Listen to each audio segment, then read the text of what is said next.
Hey everyone, it's Kristen from k.becca.com, and in today's video, I'll show you how to make a really easy foil quill birthday card. First, we'll set up the card design in Silhouette Studio.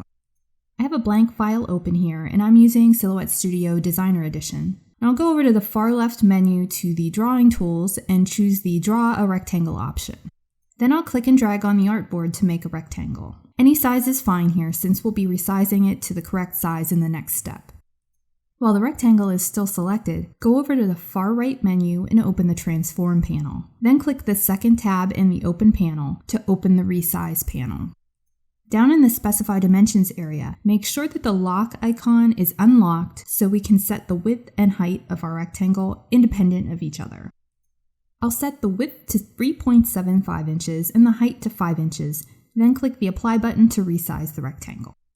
Next, I'll click over to the Sketch Mandala file, which will be the main graphic on our card. I'll click to select it, press Ctrl+Command+C to copy it, then click back over to the file with the rectangle card front and press Ctrl+Command+V to paste the mandala. I'll resize the design by clicking on one of the handles on the bounding box, and I'll place it at the top center of the card. To make sure that it's perfectly centered on the card front, I'll click and drag on the artboard to select both the design and the card front. Then I'll head over to the already open Transform panel, click on the far left tab in the panel to open the Align panel, and click the center icon in the horizontal row to center the design on the rectangle card front. You may have noticed that the mandala design goes beyond the top and side edges of the card front. In graphic design, this is called a bleed, where the design that you're working with bleeds beyond the cut boundaries of the piece. And this is done to ensure that in case the printer, or in this case the cutting machine, isn't exactly on with its alignment, your design will still go right up to the edges of the piece, and no one will know that the printer or cutting machine was a little off. We still want to do a little trim work on the mandala design though to save some foil and to save the machine some work. To do this, I'll first go over to the far left menu and choose the Draw a Rectangle tool from the Drawing Tools area. Then I'll click and drag in the Artboard area to create a rectangle that covers the area at the top of the mandala that I want to trim off. Next, I'll go over to the far right menu and click to open the Transform panel, and then I'll go back over to the far left menu, click the Select arrow so I can select elements on the artboard again, and I'll press the Shift button on my keyboard while clicking to select the mandala design, so now both the rectangle that we just drew and the design are selected. Over in the Transform panel, I'll click the Subtract option to subtract the part of the mandala that's within the rectangle. Since it's a fairly complex design, this may take a few seconds to complete. After the process is finished, you can see that the portion of the design that was inside the rectangle has now been trimmed away.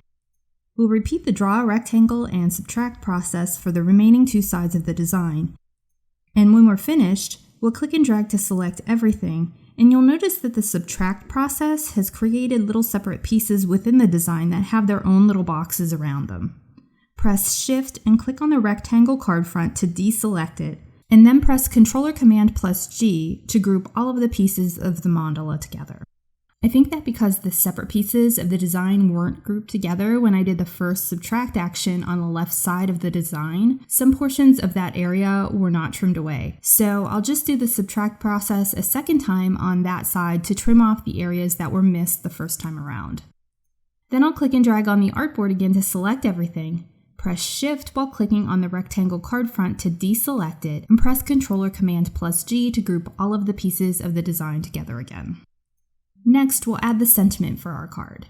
I'll click over to the file that I already have open, and this is a set of sketch birthday phrases.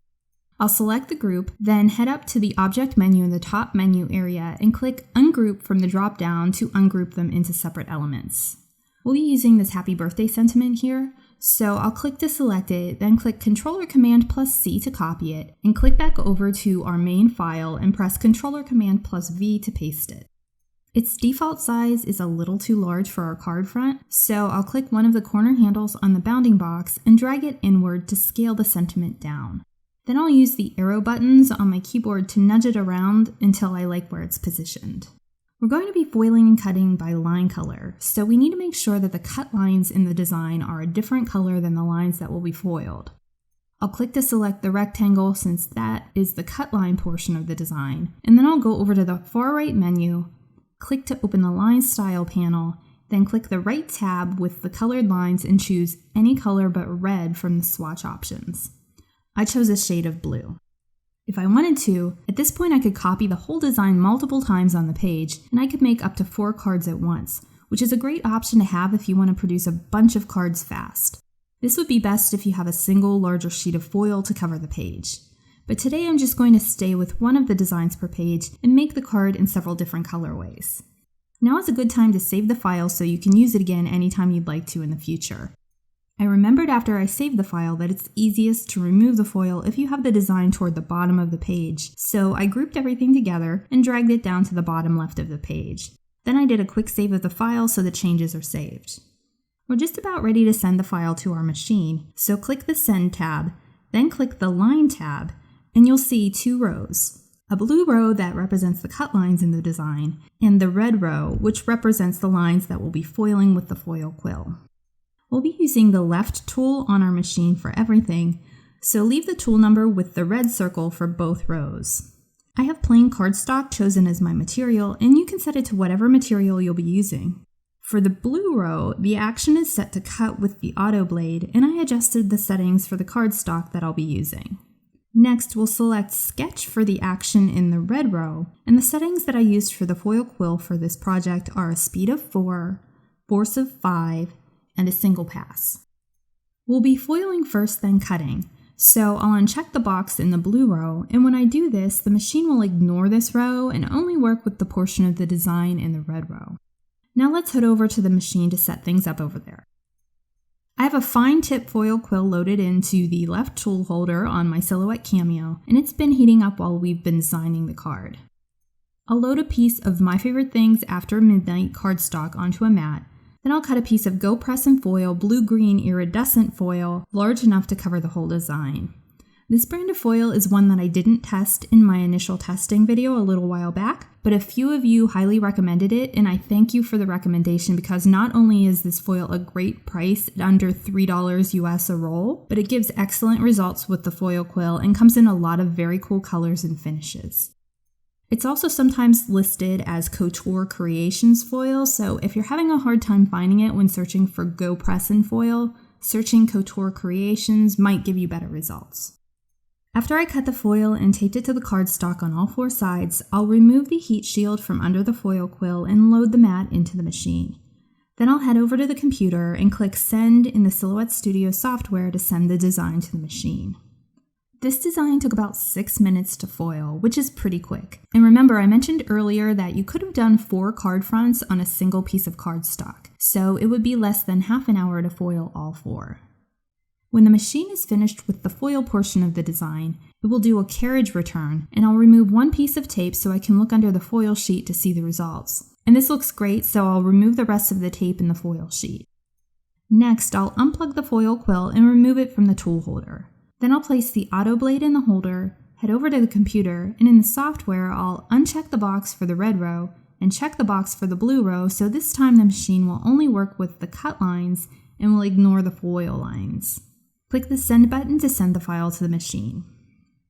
When the machine is finished cutting, I'll remove the card from the mat, and you can see how well this turned out. I really like how that blue-green iridescent foil looks against the darker blue background.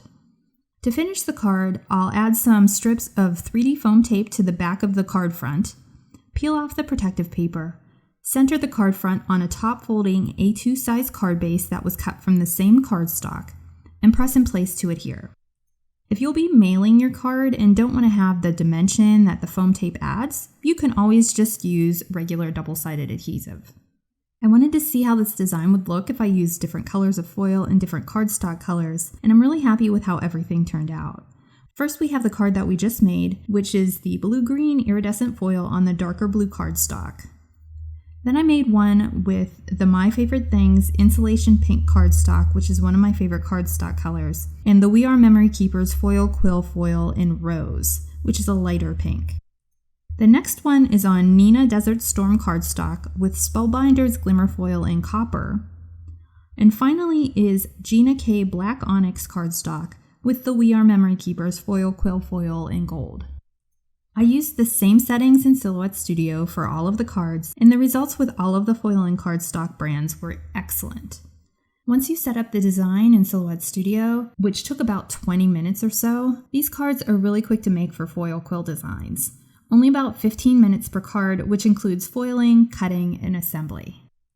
You can find a full list of supplies used in this video in the description area below or in the area below the video if you're watching on k.becca.com.